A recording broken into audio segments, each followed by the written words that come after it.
Bismillahirrahmanirrahim. Assalamualaikum warahmatullahi wabarakatuh. Alhamdulillah, wassalatu wassalamu ala rasulillah wa ala alihi wa ashabihi wa man tabi'ahum bi ihsanin ila yaumiddin. Amma ba'd. Ikhwas sekalian, salah satu dari tujuan diturunkannya Islam itu adalah mensucikan jiwa-jiwa manusia.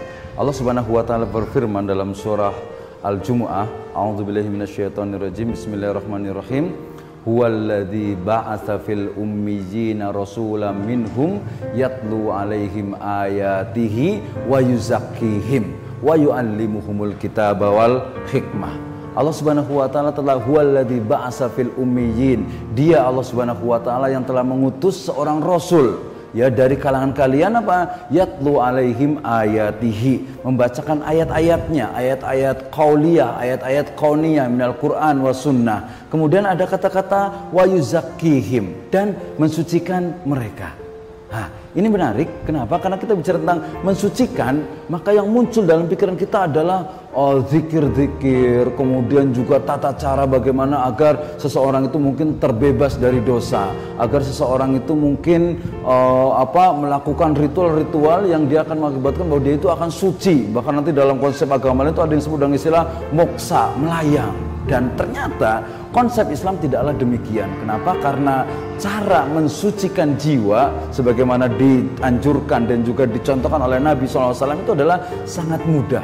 Salah satunya adalah bagaimana tazkiyatun nafas itu ya ternyata itu sudah include, masuk di dalamnya adalah segala dimensi dalam ibadah-ibadah yang kita lakukan. Sehingga ketika kita melaksanakan satu ibadah ya maka di dalamnya sebenarnya terkandung bagaimana metode, bagaimana tata cara untuk tazkiyatun nafas, mensucikan jiwa kita. Dan ini sudah menjadi kepastian dari Allah Subhanahu wa taala. Dalam surah As-Sams dikatakan fa'alhamaha fujuraha wa taqwaha. Udah jelas Allah Subhanahu wa taala sudah memberikan jalan, mau yang kufur ya, yang fujur atau yang iman. Nah, akan tetapi sayangnya namanya manusia itu sering sekali terbawa kepada hal-hal yang sifatnya bisa jadi membawa kepada dirinya itu ke dalam asfalas safilin. Maka bagaimana cara agar kita bisa ya ibadah-ibadah yang kita lakukan itu menjadi metode, menjadi cara ya, menjadi manhaj dalam tazkiyatun nafas. Baik, ikhwas sekalian, dalam ibadah-ibadah yang kita lakukan, salah satu syarat yang ada itu adalah apa? Adalah ihsan.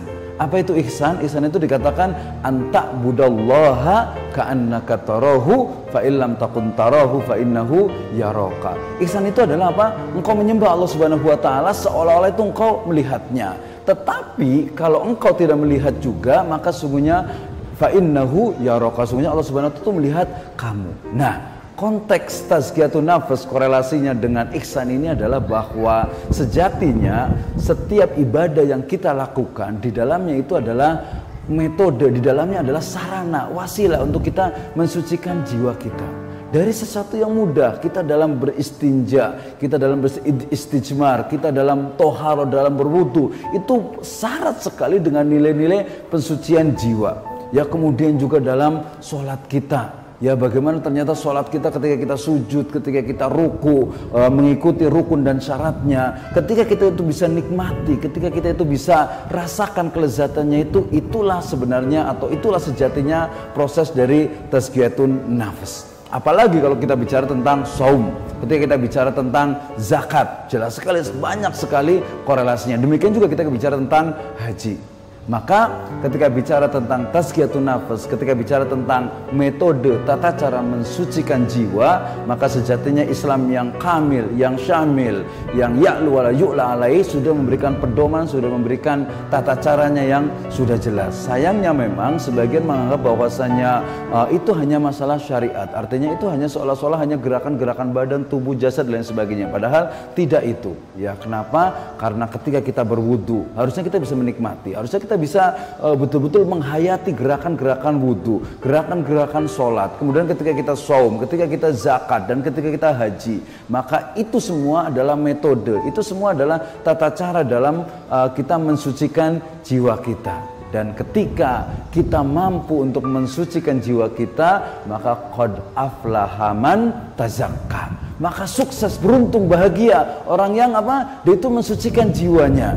Ya, wa qad khaba man dassaha. Celaka orang yang dia itu mengotori jiwanya. Nah, bagaimana cara kita mensucikan jiwa ini? Tadi kembali kepada memperbaiki ibadah kita, kita syarat ya, ibadah kita iringi dengan ihsan.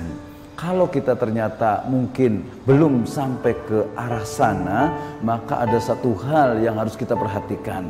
Terakhir yaitu salah satu pernyataan dari Imam Ibnu Qayyim Al-Jauziyah. Beliau ketika ditanya oleh seseorang, "Wahai Imam, lebih utama mana antara istighfar dengan hamdalah?" Maka Imam ini mengatakan, baju yang kotor itu apakah harus disetrika dulu atau harus dicuci? Ya, maka jawabannya adalah ya baju itu harus dicuci dulu baru disetrika. Wallahu a'lam bishawab. Assalamualaikum warahmatullahi wabarakatuh.